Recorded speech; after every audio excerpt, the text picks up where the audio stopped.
Hello, everyone. Lovely to see you here. Can't think why there'd be any interest in this topic at all, really. Have you got something else to go to? British business boom or bust? I mean, we've chosen definitely the right topic with our illustrious panel today. If you don't know me, I'm Anne McElvoy. I work for The Economist. I broadcast and I'm a columnist. And my role here is to get the real deal out of these three suspicious-looking people next to me. But our topic, just to remind ourselves, is how to escape recession, avoid revolution. Wow, this is so the Clifton Festival, isn't it? And return to growth. And with me, I have Luke Johnson next to me, who is, of course, a very well-known British entrepreneur, indeed former chairman of Pizza Express chain, the Royal Society of Arts, and Channel 4, a projector in line with the 17th century term for a man involved, person I think these days, involved in different businesses.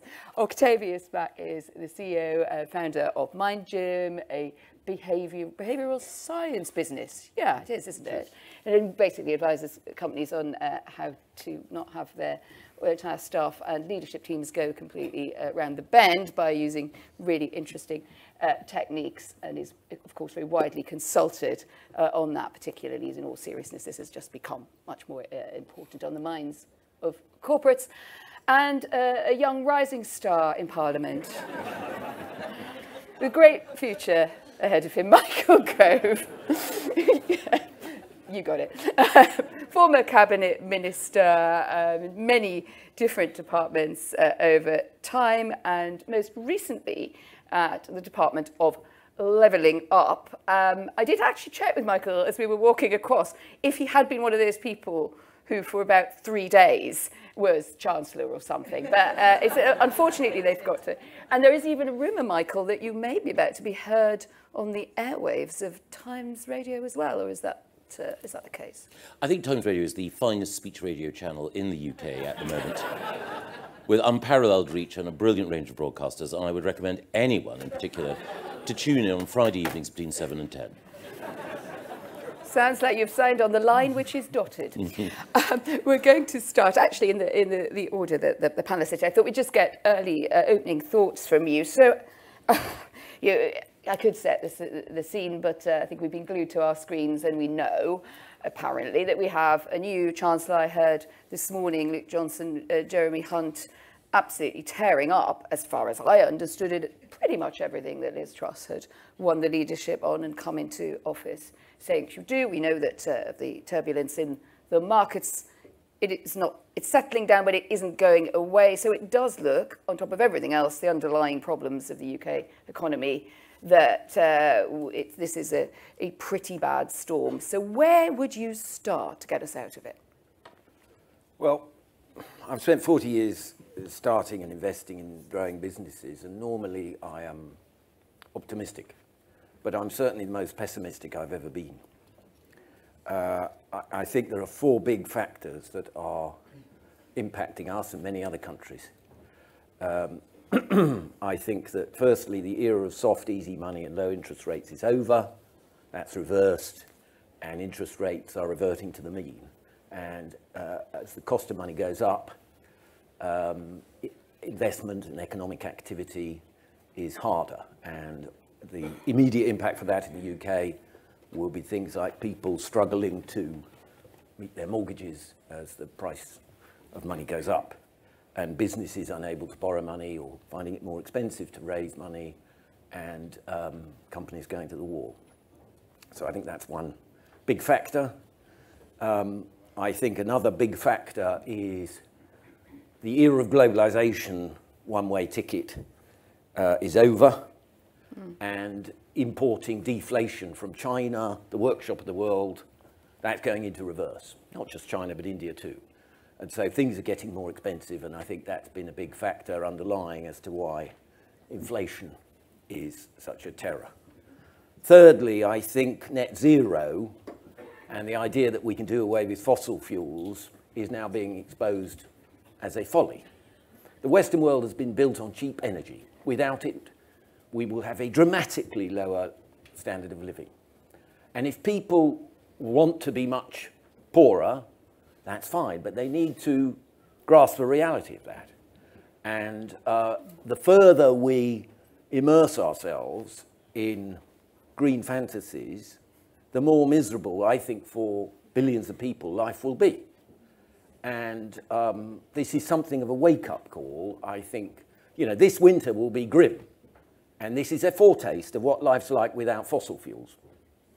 And the decline in investment in fossil fuels and such like is part of the problem we are facing on energy. And the fourth thing is, and it's a very long-run thing, and this room expresses it and we express it, demographics.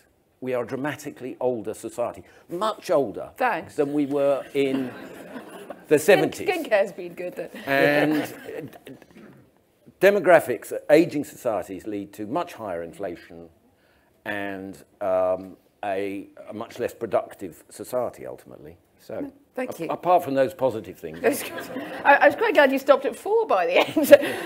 Tucci, I might just orient us, please come in on anything, but you heard or will have heard that the Chancellor this morning is basically doing interviews which announce a number of kind of reversals or confirm reversals really that were happening at scale, corporation tax cut, etc. I mean, but just basically a big change of direction from Trussonomics. Do you think this is going to have an impact? Do you welcome the arrival of a new Chancellor and with an admission in effect by Liz Truss that the original pitch is not working? I think when I asked Michael a little while ago to predict some event in the future, and he said in politics you can predict 10 years ahead and 10 weeks ahead, but not 10 months ahead. I slightly, from the last 5 weeks, you might have revised part of that view. But I think the interesting story is about 10 years ahead. So do I think the new Chancellor is good news? Almost certainly better than the last one. Will he bring a level of stability and caution? Quite possibly. I kind of think there's only a limited amount that we can actually change in the short term. But Luke touches on two really important points for the medium term, about which I feel incredibly positive. And the first is around energy. So energy accounts for about 6% of GDP, but is the single factor that has the most exponential or contracting effect on the rest of the economy. And we've done a poor job of preparing ourselves for energy sufficiency with lack of investment in nuclear or storage of gas. And we are beginning to change some of those things, which I think is wholly good news. But the real reason to be optimistic, I think, about energy are the innovations that are coming along the way.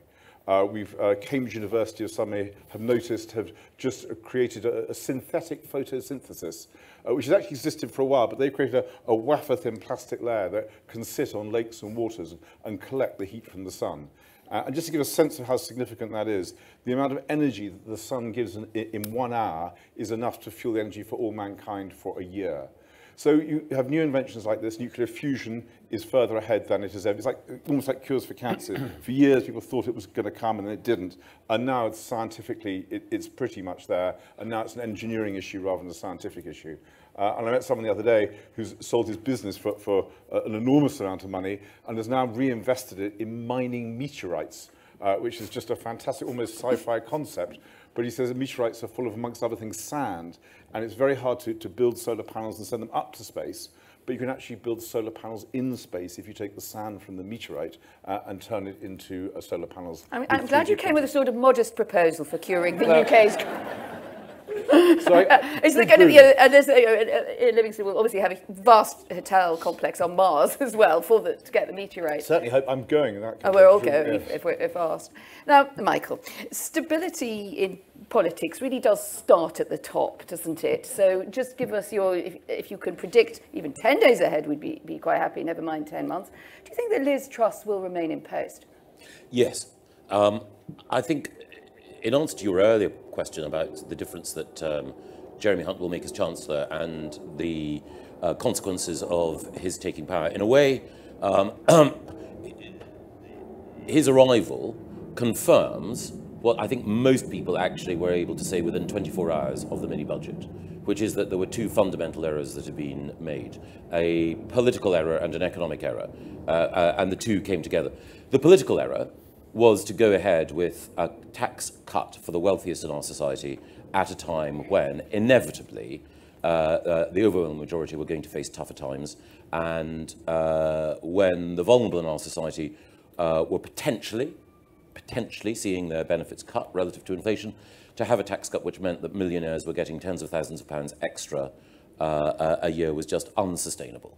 The second error, which Jeremy clearly acknowledged today, was to go ahead with tax cuts which were funded by borrowing without the second half of the equation, how they were going to be paid for, being made clear.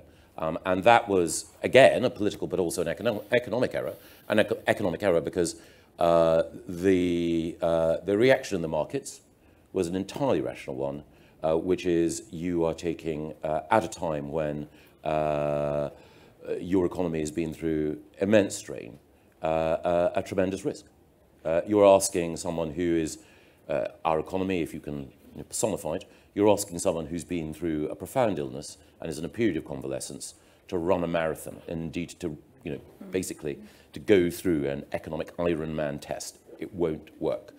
Jeremy's appointment clearly signals a recognition of that error. Jeremy's interview on the Today programme and elsewhere today was a welcome and happy acknowledgement that those mistakes have been made.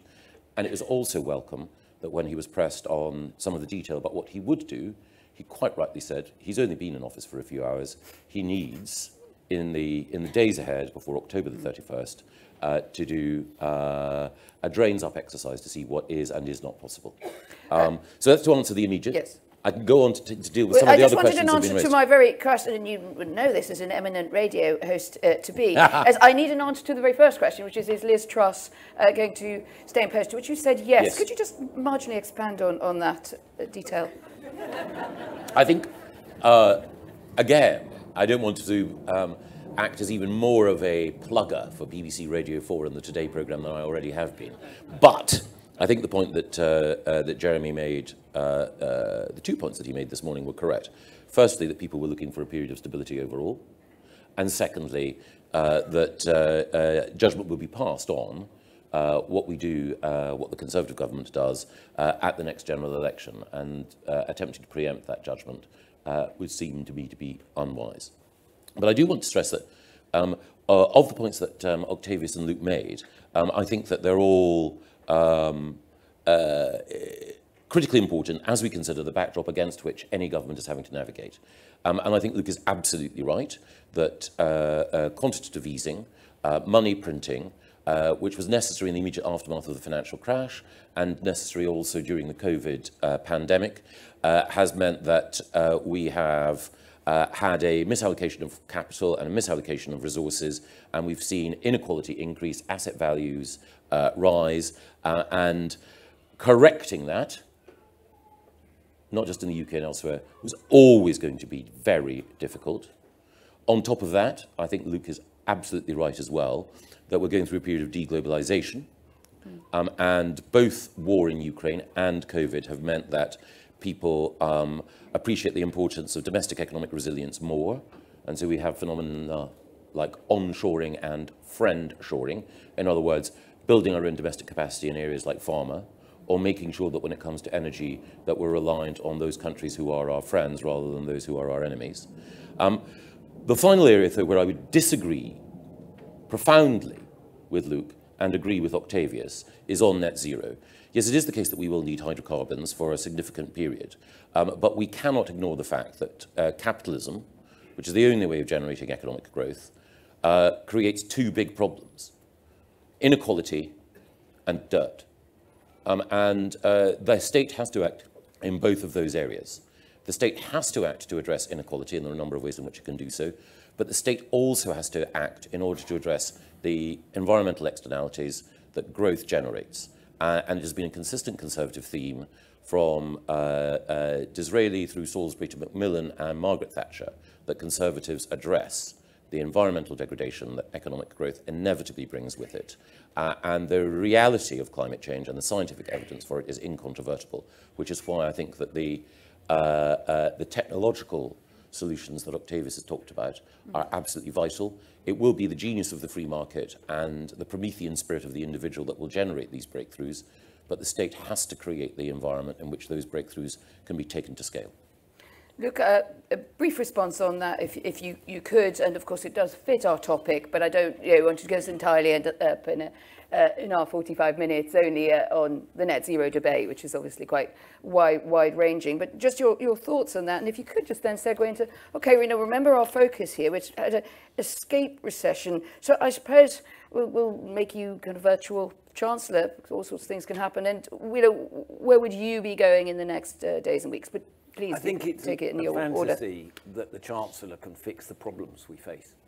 And where I violently disagree with Michael is he thinks government's the answer. Government is part of the problem.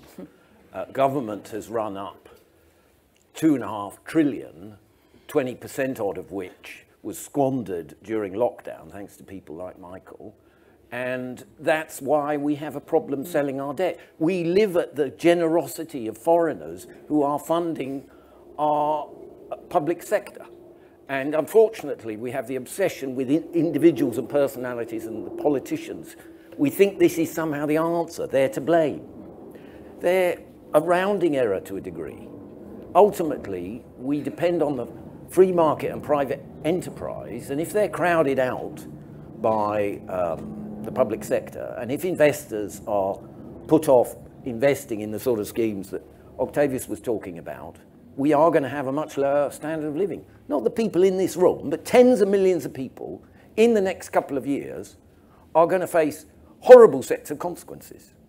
And I'm not blaming the government for that, and it's not only happening here, but I think we need to face up to the reality of what's happening. So government, by the way, panel, just signal when you want to come in or look at me meaningfully, because I like this to feel as free-flowing as it can when you put 4 people on a stage. But and of course, by the way, I should have said at the start, audience, at about the half past, we'll move to questions from you, so you can put them all on the spot. Michael, it's government's the problem here, and including, it would appear, you in a former incarnation as a minister, in particularly, I suppose, the idea was in the lockdown damaged the UK economy. One, is there some truth in that you would admit? 2, anyway, what do you want to do to redress it? I think, again, it sounds as though Luke and I are going to disagree about a lot, which will be fun. This sort of myth has grown up that somehow the lockdown was imposed as a result of people drunk on power who enjoyed exercising control over people's lives, and that, in the words of some columnists, we were thirsty to create a biosecurity state. So much nonsense. When people blame the lockdown, they should blame the virus. It was absolutely necessary to restrict the spread of the virus, absolutely necessary to have those public health measures at that time. They didn't work. Well, they did. And you don't understand enough science to know whether you were right at the time. No one in the cabinet even has a science degree at the time. Yeah, but you've got to have all this, but you must bring it back to business. As it happens, they did. But more to the point, people know that sometimes in the past I might have expressed a mild scepticism towards expertise. However, Chris Whitty is literally an epidemiologist. He is an expert in the spread of diseases and the operation of viruses. Every developed country in the world had a lockdown policy. No one could have said to the people of this country that we're going to let the virus rip, see the NHS overwhelmed, and simply stand by. And is the NHS doing well now, Michael? No, because of the virus. Look, this is fantastic, but it's just an entirely different show. I want you to come back. If you could get back to business Luke and then has one straight point, to which Octavius. is Luke can say that no one tried the counterfactual. Luke can say that there was that no. Sweden had a lockdown. Hang on a minute. Can you put the word business in this answer somewhere, and then we'll go to Octavius. The allegation was it slowed down. Had we not had those policies, then businesses would have collapsed because people would not have left their homes because of the fear of the virus and because of the fear that the NHS would not have been there to support them. But there are parts of what my friend Tim Montgomery has called the right-wing entertainment machine that blame the lockdown and not the virus. They blame the cure and not the disease. It is an abdication of responsibility now, as it was then, and I would like many of the people who make those criticisms to have been in the room confronted with the facts that all of us had to confront at the time.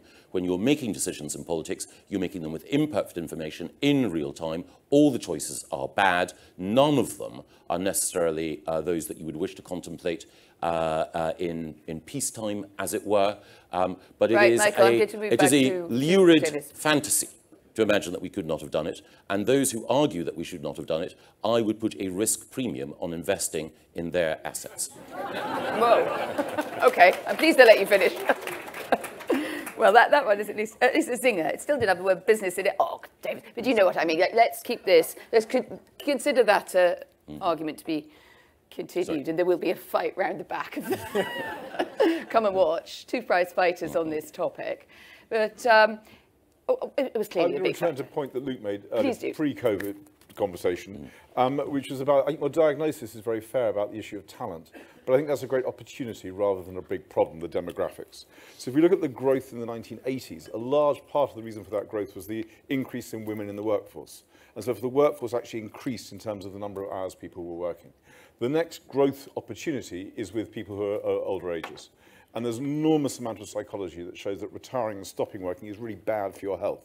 Now, you might want to change the patterns of working, you might want to move to part-time, but the connections you have with people that you meet at work you wouldn't otherwise meet, the idea that you're doing something worthwhile, that you're contributing, all of these are really important for our well-being.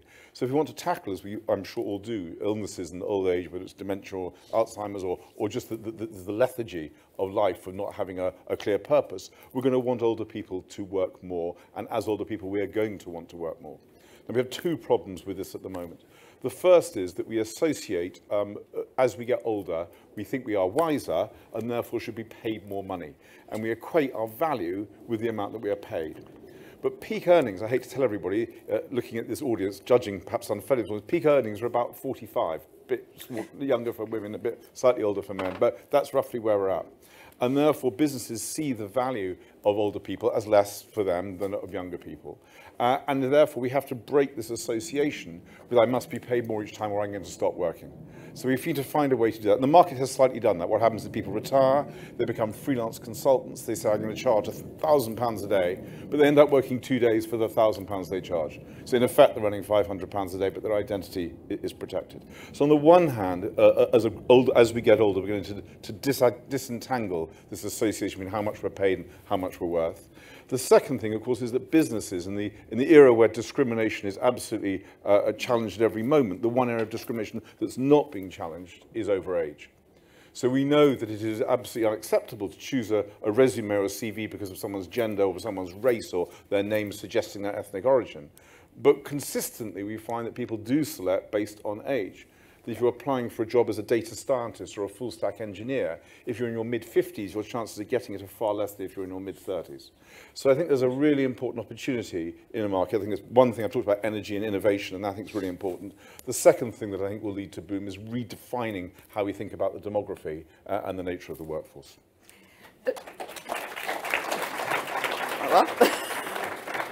Sold to the room. A brilliant salesman, as we know, Octavius certainly is.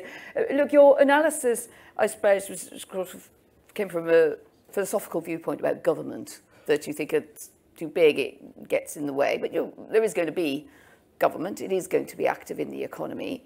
And so I suppose, where do you stand on the decisions around corporation tax? And those like you who are clearly arguing for lower tax regimes. I mean, how low would you go? You know, it's easy to pop it. Well, I'll give you one reform government should do immediately. Sorry, Michael. Government on financial institutions treat investment in machinery and capital as a capital investment which goes in their balance sheet. They treat investment in people and skills and development as an operating cost that goes in their profit and loss. As a result, organisations are incentivised and encouraged to invest in equipment and capital, all of which is good stuff, but not invest in their people. And that's a fundamental problem if you want to build the talent for the future. Do we know any developed country that does that differently? Because that would obviously make a big shift in how you saw human capital, but politely, is it pie in the sky? Well, it's certainly the case that most understandings of how we evaluate balance sheets is global, or at least Western. So it'd be hard for one country to do it by themselves unilaterally. But you could certainly start to move in progression and get a number of states to recognise investment in human capital in the same as investment in other capital. Who would like to come in now? I would do two things, I think, if I were going to try and revive the economy, give it some hope, is one, liberalise planning. There have been many attempts for this. Unfortunately, the Tories are captured by the NIMBYs, and so they can't really be honest about the need for housing and about the need for a pragmatic policy as regards property. But we have a housing crisis in this country. It affects younger people, and it's very profound. It's going to get worse, and planning is the biggest single obstacle, I believe. So that's one thing. And the other thing I would do is permit fracking, because that would enable us to become more quickly self-sufficient in energy. Fracking is a great one to bring up, because it is, I suppose fracking is concrete. Fracking is a concrete proposal. Is it the sort of thing, I know, Michael, you have differences with Luke, we've discovered, on some green issues and on net zero, but what about fracking?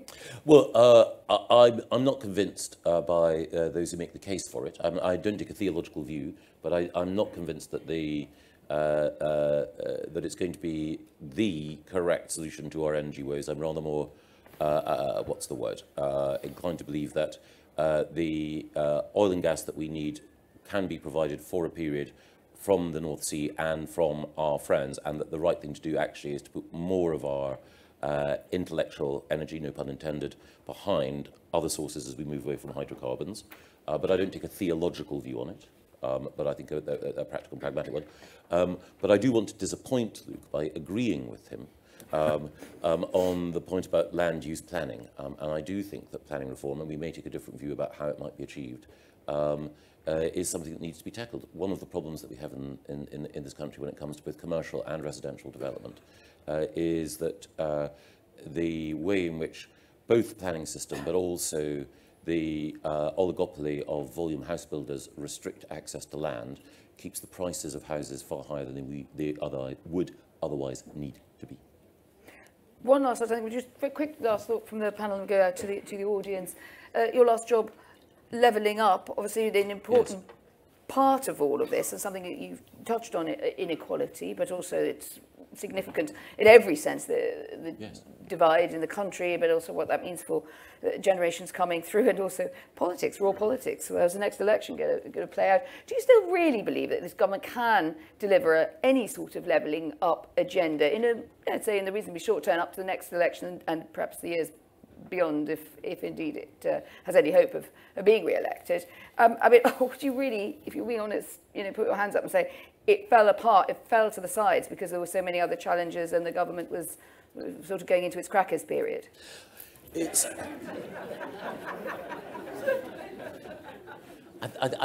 to coin a phrase, I might disagree with the premise of part of that question.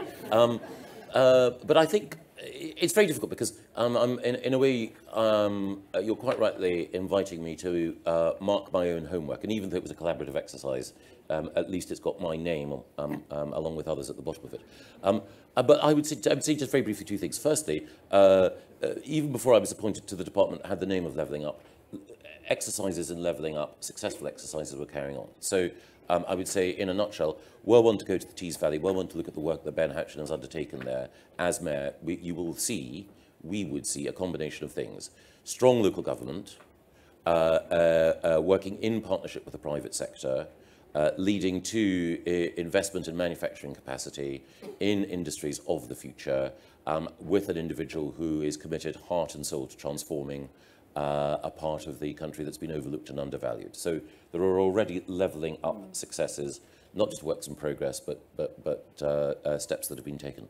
The second thing is that I think, properly executed, some of the ideas that Liz has been talking about in the context of enterprise zones, and again, there's still a lot of detail to be filled in there, that could contribute significantly to in making sure that those parts of the country that have not received the investment, both in human capital but also in capital that they need, will receive it. So I think we mustn't overlook that which has already been achieved, nor should we neglect the potential of some of the policies that have been outlined to go further.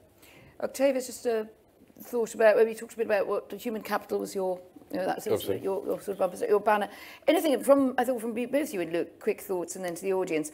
You've been in business, and businesses often reflecting changes in society, I think particularly in August, and I suppose also in broadcasting and in hospitality. Luke, in yours, what have you learnt to avoid or not do in a crisis situation or pressured situation that you think might have some relevance here? I think the risk is you run to the fad, and you run to the short-term solution that you think will create a noise that will make you overpromise what you can deliver in the short term. And of the many CEOs I've worked with over the last 20-odd years, I think of those like Emma Walmsley at GSK, potentially Antonio at Lloyds Banking Group, and others who've really held a plan and stuck to it for the medium term. And therefore, this sense of changing the time horizon at which we're talking about and what we're looking at is the single psychological factor that helps set you up for success. I think the hardest thing probably in politics these days, if you're in crisis, is to ignore the noise and the media in every sense and try and stick to what is right and what you believe will work and be decisive, rather than, as, well, to a degree Octavius said, follow the chorus that aren't, to give him credit, as Michael said, in the room, having to make the difficult trade-offs. Terrible if people ignored the media. I mean, I'd really stop. Yeah, I thought you might. I have something of self-interest in that. Right, some questions. Let's get a few hands and take a selection, if we could. Okay, well, next to each other. Let's start with the gentleman next to the lady in the white jumper. Thank you. You can just tell us who you are if you feel like it. You don't have to, but it's nice. Thank you. John Romeo. I'm surprised we haven't yet touched on the markets and the Bank of England. And the markets are looking at this and really wanting two things. One is to put out the short-term fire created by the mini-budget, which the Chancellor started to do. And the second is a credible plan around inflation. And we've now moved out of this period of the divine coincidence where you solve inflation and everything works. But the central bank has got an incredible challenge between crushing the economy on one hand and risking unanchoring long-term inflation expectations. How would you like to see the Bank of England navigate that over the next couple of years? John, thank you. I think that's excellent. You're absolutely right. We'd sort of gone to talk about business. We hadn't really talked enough about the bank interventions, inflation markets. That's so self-standing. I think I am just going to get quick thoughts from the panel before we go broader. Who'd like to start on that? Well, I think actually this government has been somewhat unfairly criticised, because I think a lot of the blame of the problems that the markets have alighted upon are due to the Bank of England raising rates too slowly earlier this year, and the crisis in the pension industry with dangerous derivatives that have exacerbated the collapsing gilts enormously. And it's all an obscure part of the financial world for the vast majority of people. But in fact, I think it has caused its own mini crisis that was nothing to do, per se, with the government. How you get out of it, I think it's really difficult, because I don't think the Bank of England control interest rates on their own. I think world rates matter. And what's been happening in America and the dollar has been enormously influential in what's happened to UK financial markets. And so the idea that just as government don't really control the universe or the economy, neither did the Bank of England really control markets or the prices of assets, or indeed money. Octavius, have you watched the interventions of the bank and that interplay? We've obviously seen Andrew Bailey be quite assertive, I think, for a central bank governor who, he doesn't come across as wanting to be involved in every fight, but he clearly felt that he needed to be, and to be pretty proactive with the Treasury. Were you reassured that the Bank of England doing what it should do in a crisis, or do you think it's been misstepped? I think the Bank of England, I'd rather agree with Luke. I think that the Bank of England could have moved sooner to address interest rates. I'm sure, in the benefit of hindsight, we can all see things they could have done and done differently, so that's a great advantage to have. But I think the thing that's really fueling inflation is a talent shortage. So 75% of businesses are currently saying they cannot find the talent they need. And that creates a form of wage inflation. And the extraordinary thing we have in this country at the moment is that whilst everybody found the workforce declined after COVID, most of the other countries, it's expanded back again, but ours continues to decline. And it's broadly people of the 50 to 65 range. It seems to be, insofar as we can understand it, around health and our waiting list in the NHS and people not recovering as quickly as possible. But there may be other things at play. But until we can loosen up the employment market, which Britain has historically been really strong at, but at the moment we have a big problem, we're going to find that wage inflation is going to push things up, regardless of what the bank does. Michael. Everything that Luke and Octavius said is correct. I would add one other thing. The person who blew the whistle first and warned us that inflation was a tiger that had to be caught by the tail was the then Bank of England chief economist Andy Haldane, who's now chief executive of the RSA and worked for a period in government at the Department of Levelling Up. My view would be that if you want to know what's going to happen in the future, listen to Andy Haldane. He's the man who's most consistently called most things most right in the economic sphere, and it's a pity that he left the Bank of England. Okay, some more questions. Yes, can you take a lady? Is there, you have a lady hand at the back? Thank you. If you're, yes, thank you. You do have a female voice in the audience. Hi. Camilla Tominey from The Telegraph. I just wanted to ask Mr. Gove. I wondered whether, in hindsight, you might have seller's remorse and whether you think the country, the economy, and indeed the Conservative Party might have been better off sticking with Boris. Okay, well, that's you know, that seems to have one recipient, so go on. Well,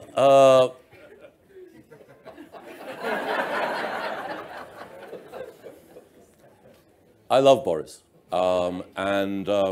Boris dispensed with me from government in order to allow me to pursue a career in speech radio. It's a very tempting counterfactual to discuss. All I would say is that both Andrew Roberts and Neil Ferguson have in the past produced brilliant essays of counterfactuals on the basis of what might have happened if history had taken a different path. So all I would say is I would commission for The Telegraph Andrew and Neil to write an essay each on what would have happened if Boris hadn't fallen, and that would be a much better answer than any I could give.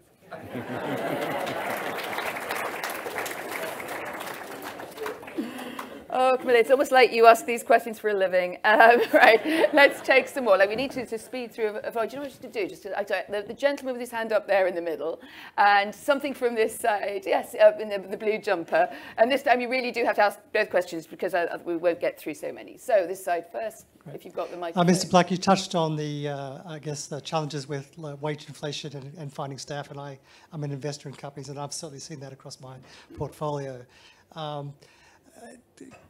I mean, I just want to spark a debate about Brexit, because that's the free movement of labour from 450 million people very close to us, and we've just lost that resource of labour. And I guess to the panel, is there any possibility of a future government, perhaps a generation from now, revisiting that issue? Great. Hold your excitement on that question. And we have yes, with the funky blue jumper here. Thank you. Thank you. Thank you. There's been a lot of talk of immediate problems, short-term difficulties and challenges and so on.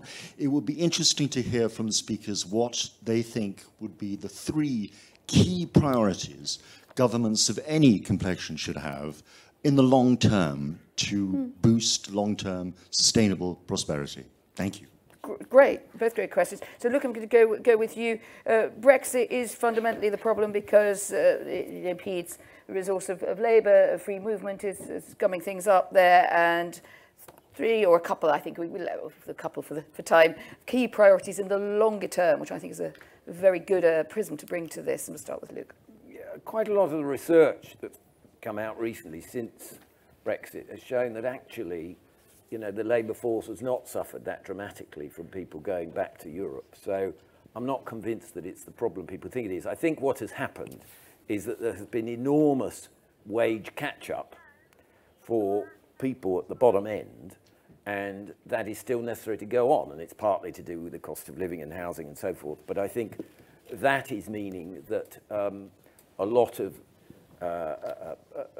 jobs are not filled because people are not being paid enough. And you know, to a degree, I think this is a period of catch-up. On the second point, what was the second question? Is key priorities are a sort of a longer-term view, not just responding to following crisis. on from the human resources point, I do think that better training, particularly of vocational skills, and more effort in that direction would be a good idea.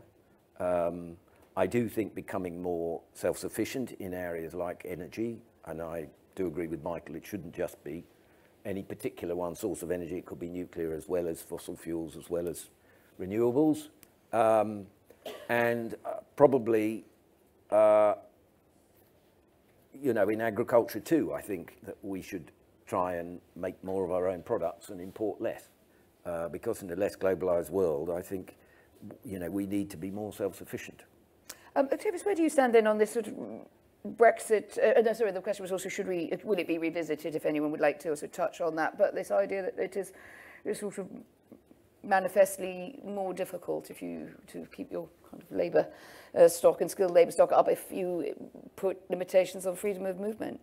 I think firstly on relationship with Europe, it is our single largest trading partner, and we will need to find ways to open up and have ease of trading with our European colleagues and partners, and I'm sure that will happen 10 years out. For sure we'll have a different relationship than the slightly cantankerous one we have now. Secondly, on the issue of migration, my understanding is that net migration is actually at an all-time high in the UK at the moment. Not from the EU, obviously for obvious reasons, but from elsewhere in the world. And therefore I think the particular problem is not born out of the Brexit lack of movement of labour, is born out of other issues. Not to say that there shouldn't be that. One wouldn't want more of that free movement of labour, but I don't think that's the cause of it.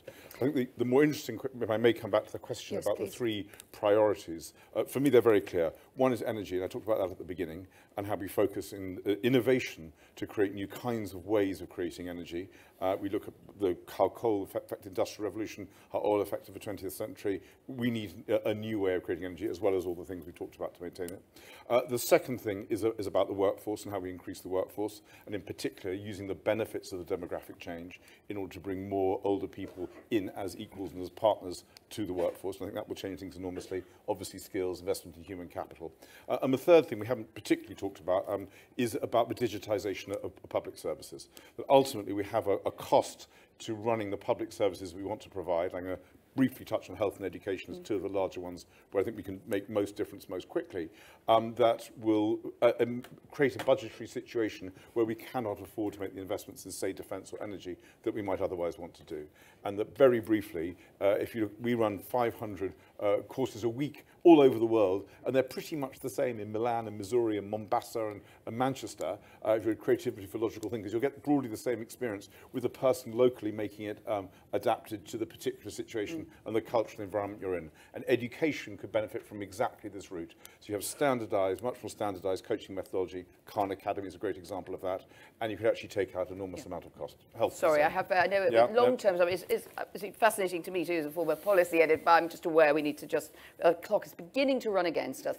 Michael, eminent Brexiteer, the last part of the question was, well, you heard it, you know, is it damaging because of the curtailment of freedom of movement, and sort of is it forever, might be back up again for grabs, and next time how would you vote? You didn't say that, but I did. No. I'd be more inclined today to vote leave even than I was on the 23rd of May in 2016. No choice in politics, as we discussed earlier, is cost-free. And I made the point about counterfactuals and tried to be fair to Luke by saying that there weren't many counterfactuals or no strong counterfactual of any country attempting to deal with COVID without some form of lockdown, whether voluntary or imposed. We cannot know what would have happened had Britain stayed in the EU, but we can know two things. We know that the EU is embarking on a course of further integration, which would have been inconsistent with the democratic temper of the British people. But on the precise point that's been made about free movement and the impact on the labour market, Octavius was right. We have high net migration at the moment, particularly from West Africa and East and Southeast Asia, which is addressing particular skill shortages. There are broader questions about the impact of Brexit on our economy and society and politics at the moment. But I think if you want to look at free movement of labour and to argue that somehow we are not in a position to, or that our labour market has been impacted negatively purely because of Brexit in that way, then I think that is a misreading of the situation. And I would say that if one were, for example, to go to the Republic of Ireland and look at what's happening there, they are encountering very similar labour shortages to us in the UK in areas like construction for all of the reasons that Luke and Octavius alluded to earlier. On the three key priorities, This is all a bit sort of micro and wonky, so apologies. Firstly, we need to reform the way in which research and development funding is allocated in our universities. Secondly, we need to reform corporate governance to ensure that the managers of companies do not reward themselves through share buybacks and other techniques, but instead invest productively in improving the productivity of their companies, both human capital and other capital. And the third thing is we also need to, as Octavius said, use the massive power of data within government to transform how public service is delivered, and the NHS provides potentially the biggest bounty.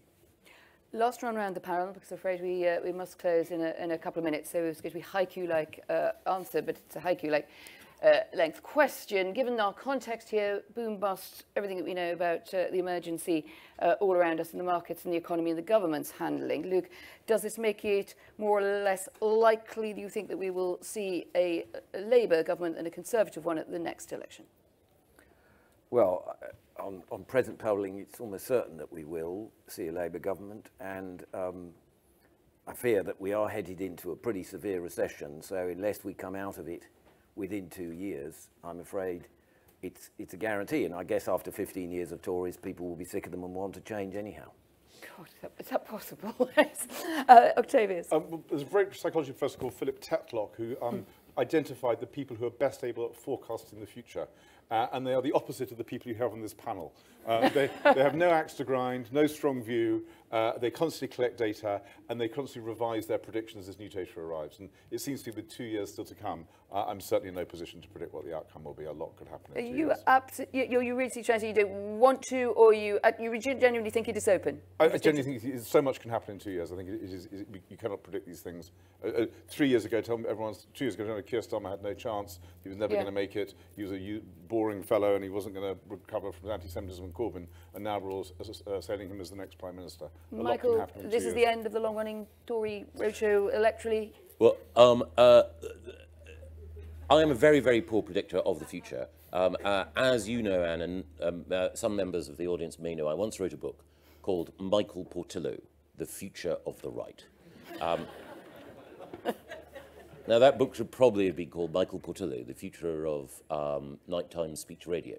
That would have been a more accurate act of clairvoyance on my part. But Octavius, as he has so often in life, stolen my thunder by saying what I wanted to say, but more eloquently and perceptively. Philip Tetlock's book, his analysis of super forecasting, makes the point that you are more likely to get the right answer if you want to know what's going to happen in politics in a few months' time from monkeys throwing darts at faces on a dartboard than you are from listening to newspaper columnists. Well, yeah, indeed, the monkeys are booking for next year, but get your tickets in advance. Thank you. Boom, bust, who knows? But my highly investable panel, thank you very much indeed to all of you and to you.